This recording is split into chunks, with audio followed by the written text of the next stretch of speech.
कौन सी ऐसी भारत में रियासत है जिसके पास पैसे है, बताइए आप। मार्च के महीने में हर रियासत अपना बजट बनाएगी, कौन सी रियासत के पास पैसा है? तो ये मालूम हो रहा है कि सरकार गरीबों के खिलाफ है, गुर्बत का खात्मा। ये कानून अगर बनेगा तो सीमांचल में 1.5 करोड़ लोग पलायन करते थे। मुझे अफसोस के साथ कहना पड़ेगा कि तादाद।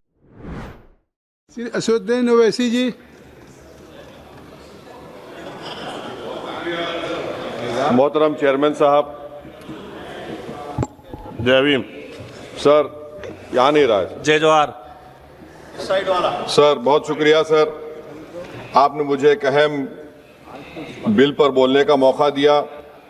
सर इस वतन अजीज़ के गरीब, बेरोज़गार और भूखे लोग इस ऐवान में मौजूद बरसर इख्तिदार जमात के लोगों को एक पैगाम देना चाह रहे हैं कि शायर ने कहा कि भूखों की नज़र में बिजली है, तोपों के दहाने ठंडे हैं, तकदीर की लब पे जंबिश है, तदबीर दम तोड़ रही है।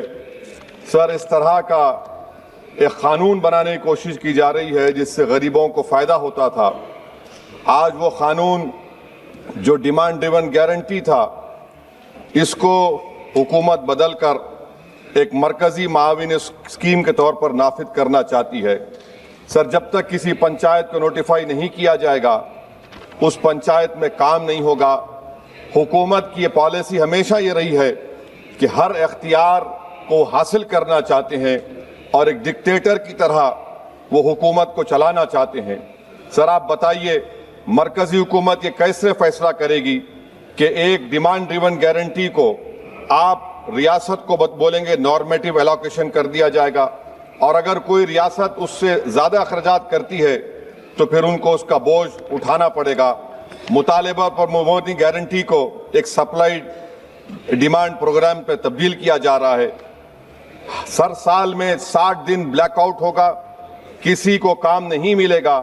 इस ब्लैकआउट के 60 दिन के ब्लैकआउट से खवातीन को और जिनके पास ज़मीन नहीं है, लैंडलेस लोगों को बहुत बड़ा नुकसान होगा। यह कानून अगर बनेगा तो ज़मींदार खुशियां मनाएंगे और गरीब उस ज़मींदार के रहमो करम पर रहेगा। सर आप बताइए, 90% जिसमें इजरत, मटीरियल लागत और इंतजामी अखराजात मरकजी हुकूमत को बर्दाश्त करना पड़ता था, आज 90 से 60% कर दिया गया और 40% रियासती हुकूमत पर यह बोझ डाल दिया गया। मकसद एक ही है कि उस कानून को कत्ल कर दिया जाए, ख़त्म कर दिया जाए। कौन सी ऐसी भारत में रियासत है जिसके पास पैसे है, बताइए आप। मार्च के महीने में हर रियासत अपना बजट बनाएगी, कौन सी रियासत के पास पैसा है? तो ये मालूम हो रहा है कि सरकार गरीबों के खिलाफ है, गुर्बत का खात्मा नहीं करना चाहती। सर आधार और डिजिटल निज़ाम, आप जानते हैं कि मजदूर की उंगलियों के निशानात नहीं मिलते क्योंकि वो गरीब इतनी मेहनत करता है कि उसके निशान मिट जाते हैं। तो बायोमेट्रिक ऑथेंटिकेशन की बात होती है। सर जुलाई 2025 में NSS की रिपोर्ट है कि बायोमेट्रिक से नुकसान हो रहा है।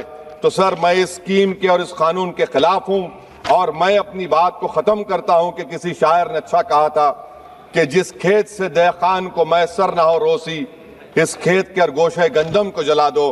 पलायन हो रहा है सर बिहार में, सीमांचल में। अब ये कानून अगर बनेगा तो सीमांचल में 1.5 करोड़ लोग पलायन करते थे। मुझे अफसोस के साथ कहना पड़ेगा कि तादाद बढ़ जाएगी, मगर भारत का गरीब देख रहा है, भूखा देख रहा है, इसका जवाब जरूर देगा। Thank you sir.